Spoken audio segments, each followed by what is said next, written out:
So this is a ring sizing exercise just to check to see if the way I measure ring shanks works.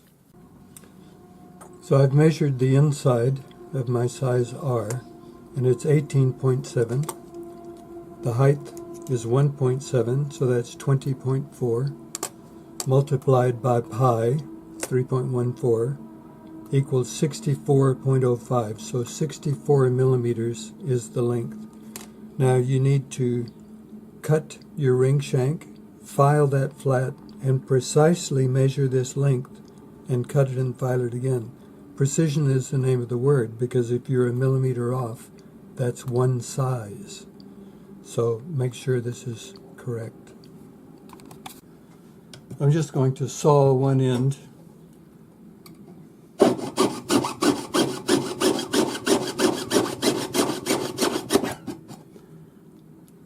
A 4/0 saw blade. File the end flat. Swiss number 2 cut flat hand file. Now, what I do is I dial the number in, 64, on my calipers.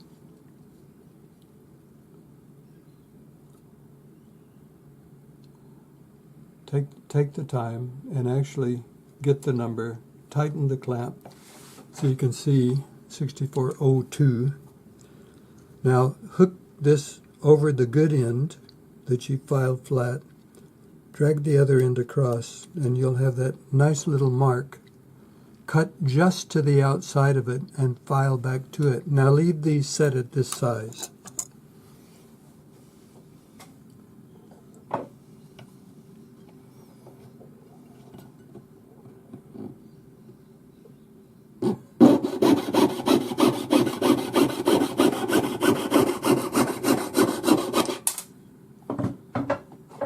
File to your mark. Now, by leaving this set at this size, we can see if that actually is that size. So it's a hair long. So a little bit at a time, because we want that to fit perfectly. And you can see that it holds itself in there and it's straight. So that is the length.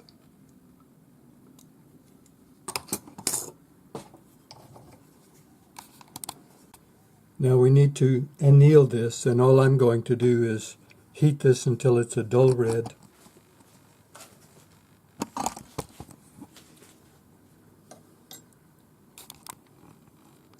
I've just put it on my charcoal block.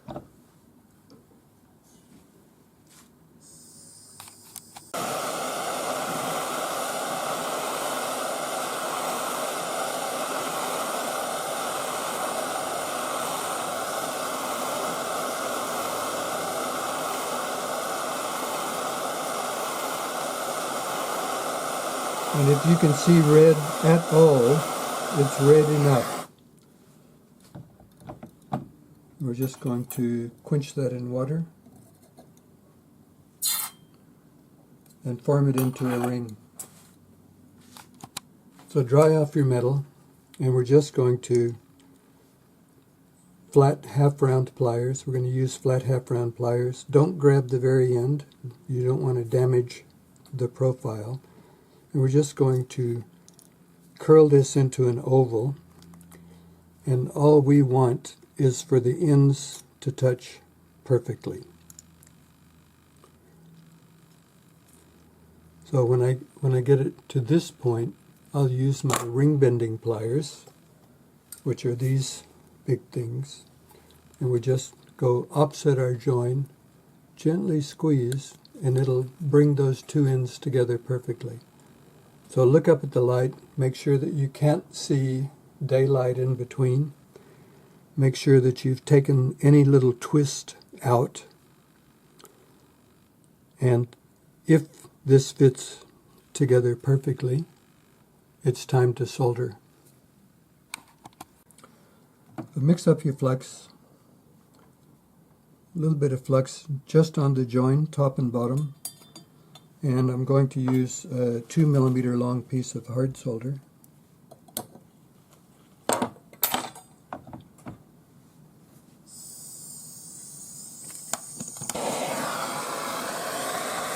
That I'm going to pick up on my solder pick just by heating the pick. Now I'm ready.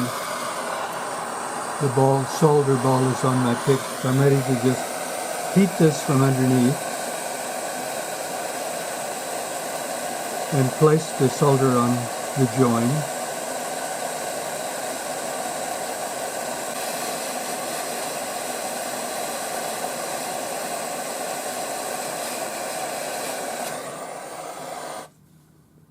Now we need to quench this and pickle it.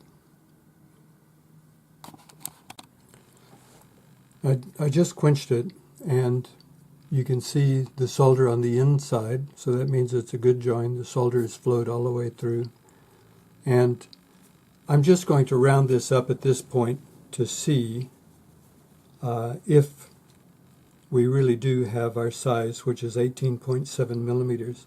So I'm just going to use my rawhide hammer and the ring mandrel. And we don't want to be too aggressive with this because you can stretch it. So we're just going to make it round, flip it over,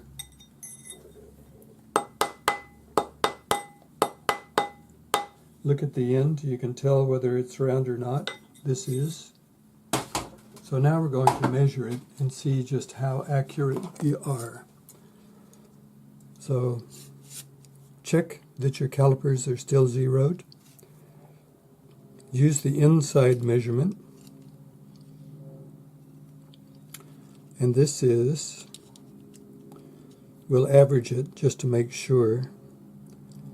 So that's 18.8. 18.78, 18.8. So I'm 0.2 of a millimeter larger than the size I started out. So that's pretty bloody close. So this is a fairly accurate way of doing this. You just have to be precise in the beginning to make sure that your ring shank is the correct length when you start. And that's it. Nice and simple. So it's just the inside diameter plus the height, and it's only the height that is critical that will make a difference. Don't worry about the width unless it's more than 10 millimeters wide. That's it.